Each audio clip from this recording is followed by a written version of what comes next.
Alright, I'm going to see how many pumps it takes to get the Bandit from 1000 psi to 3000 psi using the hand pump here. Make sure that the lead screw's tight. Lead screw's tight, and 1, 2, 3, 4, 5, 6, 7, 8, 9, 10, 11, 12, 13, 14, 15, 16, 17, 18, 19, 20, that's 2000 psi, 21, 22, 23, 24, 25, 26, 27, 28, 29, 30, 31, 32, 33, 34, 35, 36, 37, 38, and that's 3000 psi.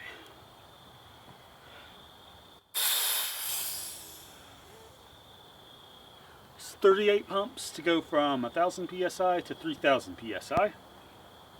Alright, today we're down here at the range to give a shot to the Diana Bandit 22 to see how it does. Alright, to load the magazine, you take and pull this way, all the way around, flip the magazine over, insert your first pellet, skirt first. Once that's in, flip it back around, and begin loading the rest of the pellets head first.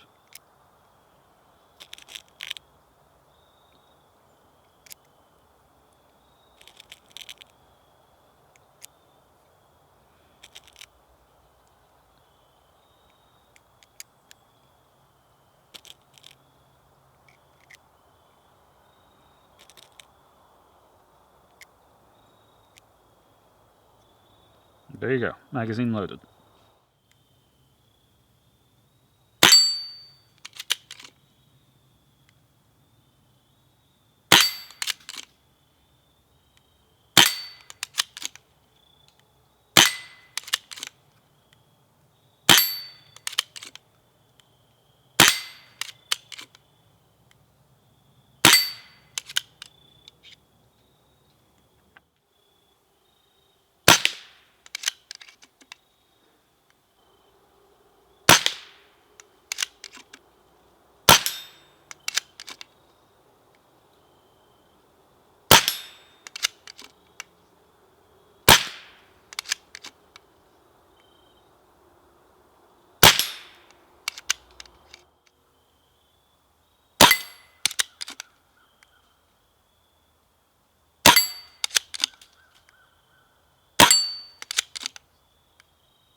Alright, so my thoughts on the Diana Bandit.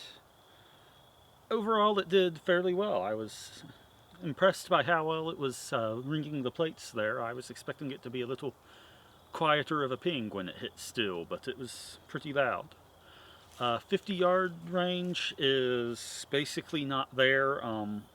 I have the sight taken all the way down to get my point of impact as far up as I can, and I was still having to aim at the board that the 50-yard gong is hanging on instead of the 50-yard gong itself. If I tried to aim at the gong itself, I would miss, but if I aimed on up into the log, it would actually hit the gong.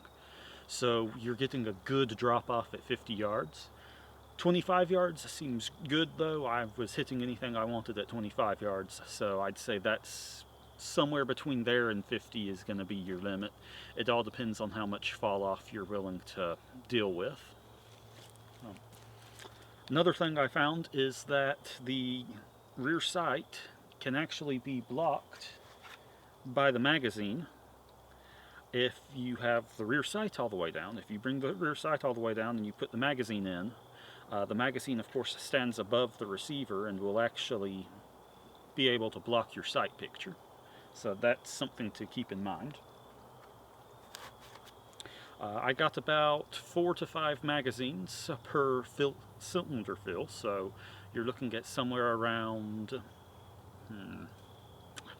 28 to 35 rounds before you have to refill the 50cc tube, which is pretty decent, not too bad. Action was nice and smooth. I wasn't having any problems there. Safety was actually in a decent position. I actually do like the trigger mounted safety. I actually found that to be quite easy to work with. As far as how loud it was, it did fairly well. With the suppressor on, it's running at about 95.5 decibel measured at your left ear. Thing is the case it came in.